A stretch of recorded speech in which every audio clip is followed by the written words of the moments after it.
आमच्या घटस्फोटाचे अर्ज कोर्टात दाखल केले. त्याचा अजून काहीच चांगलं झालेलं नाही.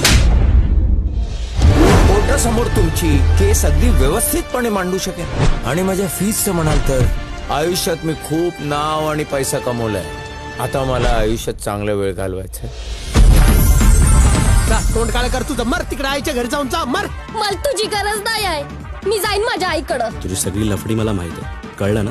जा. तुमच्यामुळे माझं आयुष्य पानसट आणि सपक झालंय. सुधरा जरा सुधरा, कुत्र्याचं शेपूट वाकडं ते वाकडच. कुठे आहे ते वकील? वकील कुठे आहे? त्यांना बोलवा. लेक माझी चेहरा बघा किती सुकलाय तिचा.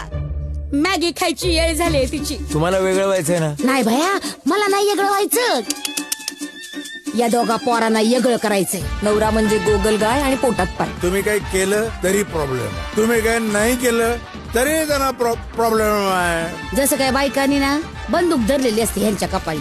दारूचं पेक आणि वाऱ्याचं वेग याचा नाद नाही करायचा. काय चाललंय बबनराव? रात्रीचा मॉर्निंग वॉक घेतो मी. नाती जपावी लागतात. नात्यांचे धागे सरळ आणि निर्मळ असले मग गुंतागुंत होत नाही. जो विचार करून हिथं आलाय तोच निर्णय घ्यायचा, नाही तर भस्कन काहीतरी करून टाकशील. एकटं जगण्यात काय मजा, सगळे मिळून जगलं पाहिजे. या शहाण्यांच्या राज्यात थोडस वेड्यासारखं वागलं पाहिजे. वा वा वा वा वा. मी काय म्हणते, तुम्हाला 1 मिनिट वेळ आहे का? बाजूला चला ना. कशाला? स्थळ आलं एक. काय? कुठलं? एका दिवशी मारून टाकलं पोरीला तर काय करायचं आई बाबांना? प्रॉब्लेम सगळ्यांच्या घरी आहे, पण सोल्युशन सुद्धा आजूबाजूला आहे. आपण बघतो का ती? नाही, आपण प्रॉब्लेमलाच मोठं करून टाकतो. जी गोष्ट कमी असते त्याच्यावरच टीका करत राहायची आणि त्यातून दुसऱ्याशी तुलना करायची, मग त्याचा अपमान होणारच. आपण एका नव्या लढाईला सुरुवात करू.